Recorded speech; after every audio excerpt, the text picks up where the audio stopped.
Assalamualaikum warahmatullahi wabarakatuh. Hai semuanya, pada video kali ini kita akan membahas materi mengenai administrasi sarana dan prasarana. Untuk yang pertama, kita ketahui dulu ya definisi dari administrasi sarana dan prasarana. Menurut Kamus Besar Bahasa Indonesia, sarana merupakan segala sesuatu yang dapat dipakai sebagai alat dalam mencapai maksud atau tujuan alat atau media. Kemudian, prasarana adalah sebagai segala sesuatu yang merupakan penunjang utama terselenggaranya suatu proses seperti usaha, pembangunan, proyek, dan lain sebagainya. Kemudian menurut Priyansa dan Garnida pada tahun 2013 menyebutkan bahwa sarana dibagi menjadi dua bagian. Yang pertama, sarana berupa alat, yaitu alat yang digunakan untuk melaksanakan proses kegiatan kantor, perlengkapan kantor, dan bahan habis pakai. Yang kedua, sarana berupa informasi, yaitu sarana yang berupa buku, peraturan, majalah, internet, lembar informasi, dan lain sebagainya. Prasarana juga dibagi menjadi dua bagian. Yang pertama, perabot dan tata ruang kantor, yaitu perabot yang meliputi meja, kursi, perabot sistem, tempat kerja unit peraga visual, dan lain sebagainya. Yang kedua, kondisi fisik, yaitu kondisi fisik yang meliputi dekorasi, kebersihan, ventilasi, suhu, penerangan, akustik, kesehatan, dan keselamatan. Next, kita ke poin yang kedua, yaitu jenis-jenis sarana dan prasarana. Di antaranya yang pertama, peralatan atau perlengkapan kantor, yaitu alat dan bahan yang digunakan dalam pelaksanaan pekerjaan. Contohnya seperti stapler, gunting, perforator, dan lain sebagainya. Yang kedua, mesin kantor, yaitu mesin yang bekerja secara mekanik, elektrik, maupun magnetik yang digunakan untuk menghimpun, mencatat, dan mengolah bahan-bahan keterangan. Contohnya seperti komputer, scanner, mesin fotokopi, dan lain sebagainya. Yang ketiga, mesin komunikasi kantor, yaitu alat atau mesin yang digunakan untuk berkomunikasi. Contohnya seperti telepon, intercom, faksimile, dan lain sebagainya. Kemudian yang keempat, perabot kantor, yaitu benda-benda kantor yang terbuat dari bahan kayu atau besi. Contohnya seperti meja, kursi, dan sofa.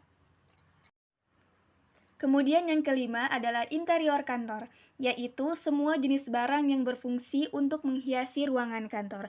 Contohnya seperti lukisan, lampu, vas bunga, akuarium, taman, dan lain sebagainya. Dan yang terakhir adalah tata ruang kantor, yaitu pengaturan ruangan kantor serta penyusunan alat-alat dan mesin-mesin kantor pada letak yang tepat sesuai dengan luas ruangan kantor. Tujuan adanya tata ruang kantor ini adalah untuk memperlancar proses kerja serta menimbulkan kenyamanan dan kepuasan bekerja bagi para pegawai. Next, kita ke poin yang ketiga, yaitu tujuan administrasi sarana dan prasarana. Menurut Santa Maria yang dikutip oleh Purwanto pada tahun 2016, menyebutkan bahwa tujuan administrasi sarana dan prasarana diantaranya sebagai berikut. Yang pertama, menyediakan sarana dan prasarana sesuai dengan kebutuhan. Yang kedua, menyediakan informasi tentang sarana dan prasarana untuk pengawasan dan pengendalian serta pengambilan keputusan. Yang ketiga, mencegah penyimpangan dalam pengelolaan dan penggunaan sarana dan prasarana melalui tindakan antisipatif. Dan yang terakhir, memberikan pedoman bagi unit kerja dan personil. Next, kita ke poin yang terakhir, yaitu fungsi administrasi sarana dan prasarana. Menurut Purwanto pada tahun 2016 menyebutkan bahwa fungsi administrasi sarana dan prasarana dibagi menjadi 8 bagian. Yang pertama, fungsi perencanaan, yaitu kegiatan pemikiran, penelitian, perhitungan, dan perumusan sejumlah tindakan yang akan dilaksanakan berkaitan dengan sarana dan prasarana, meliputi bagaimana pengelolaannya, penggunaannya, pengorganisasinya, dan pengendaliannya. Yang kedua, fungsi faktor penentu kebutuhan, yaitu faktor yang berhubungan dengan penentuan kebutuhan yang didasari pada faktor yuridis, persyaratan proyek, evaluasi sosioekonomi, evaluasi teknoekonomi, perkembangan swadaya, dan swasembada.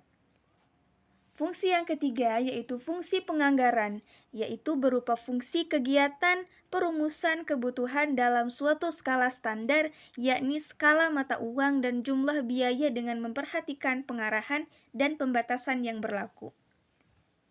Kemudian fungsi yang keempat, yaitu fungsi pemindahan, yang berkaitan dengan kegiatan memindahkan fisik barang beserta hak dan tanggung jawabnya kepada user dalam internal organisasi. Kemudian yang kelima adalah fungsi penggudangan, yaitu fungsi yang berkaitan dengan kegiatan penyimpanan meliputi penerimaan barang, pencatatan barang, pemasukan, penyimpanan, pengaturan, pembukuan, pemeliharaan, pengeluaran, dan pendistribusian hingga pertanggungjawaban pengelolaan gudang. Kemudian yang keenam adalah fungsi perawatan, yaitu fungsi berupa kegiatan peningkatan kualitas pelayanan, sarana dan prasarana organisasi guna mencapai tujuan yang ditetapkan secara efektif dan efisien.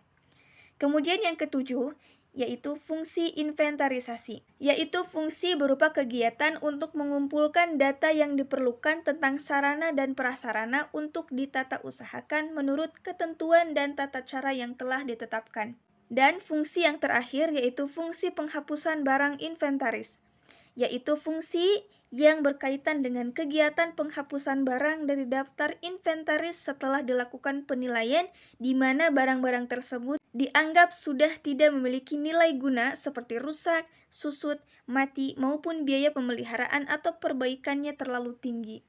Nah, itulah sedikit penjelasan mengenai materi administrasi sarana dan prasarana. Terima kasih yang sudah menonton video ini dari awal hingga akhir. Dan semoga apa yang kita bahas bersama dalam video ini bisa bermanfaat bagi kita semua. Dan jangan lupa ya videonya di like, share, and subscribe channelnya. Terima kasih. Wassalamualaikum warahmatullahi wabarakatuh.